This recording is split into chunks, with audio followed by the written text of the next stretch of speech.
Warning. Our YouTube channel and its videos may contain scenes, language, and content that may not be appropriate for all audiences. These videos include surveillance footage, undercover pursuit of suspects, actual police and rescue operations, and fearless confrontations. If you do not approve of the content, please do not watch our videos. If you wish to continue, we strongly advise that you proceed with caution. Viewers' discretion is advised. Kasama natin sa studio ngayon si Marites Herrera, ang hipag ng OFW sa Riyadh, Saudi Arabia na si Flora Kapispisan. Minamanyak daw si Flora ng kanyang amo at muntik pa raw gahasain. Sa takot na mangyari ang maitim na balak ng manyakis na amo, tumakas siya dito. 2 linggo na raw siyang nasa pangalaga ng kanyang agency sa Riyadh. Pero hanggang ngayon, nag-aantay pa rin siya sa exit visa niya. Nasa studio nga namin to si Aling Marites. Marites, magandang hapon.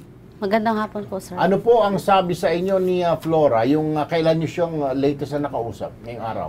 Bali, kanina po, sir, nakausap po siya. Alright, anong development? Ang sabi po niya, sabi raw po sa agency na ano daw po, hintayin lang daw po yung exit visa niya para makauwi daw po siya. May sinabi ba kung gaano katagal yung exit visa na yan? Wala daw po, pero matagal daw po ang proseso. Kasi mga 2 weeks na po siya, sir, ngayon sa sa agency niya ngayon 2 weeks na? Opo. Alright. Okay, sandali lang, Marites, kausapin natin sa linya naman ng telepono si Jen Kapunayan, Recruitment Officer ng Alasala Recruitment Agency. Magandang hapon, Miss Jen. Magandang hapon po, Sir Ben. Erwin po ito, Erwin.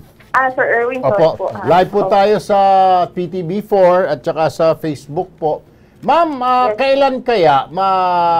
I know, ginagawan po ninyo ng paraan. Like, promise po ninyo dito kay Ma'am Marites, yung hipag.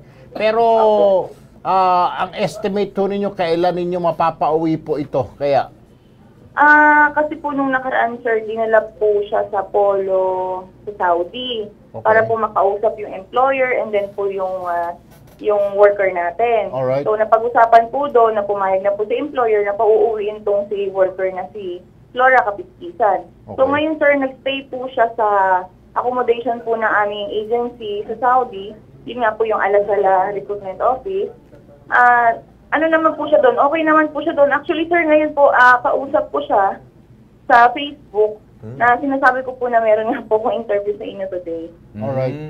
Okay, so, pero bakit ba doon natatagalan? Eh kung approved naman sa employer, ang alam ko lang natatagalan, Jen, pag ayaw ng employer o pero kung aprobado na sa employer na umuwi siya, di dapat mas mabilis-bilis na, di ba? Opo, sir, kasi kailangan pa po ng proseso ng kanyang exit visa and then po yung confirmation ng ticket.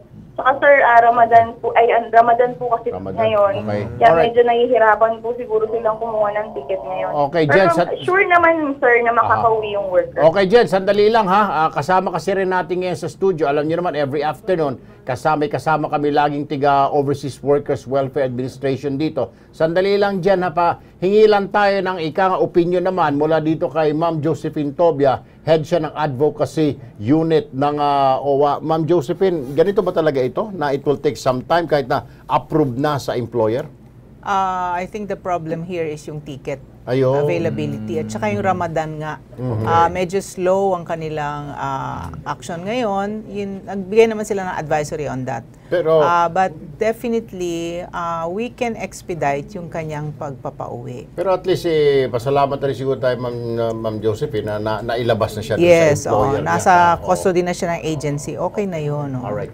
Sige, Jen, asahan ho namin yan siguro. Yes, sir. Today Asahan is niyo po June na makakauwi po agad yung worker. Alright, okay. At dito naman, maraming salamat sa iyo, Jen. At sa iyo naman, Marites, at least naalis na natin siya doon sa kanyang manyak na amo. Opo, opo, At sir. least, kahit paano sa agency na siya makakatulog din siya ng mahimbing.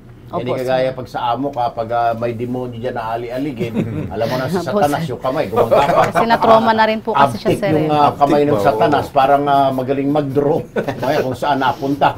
Baka biglang, lundagan na lang siya sa likod. Alam mo naman. Opo, Anyway, so relax na lang.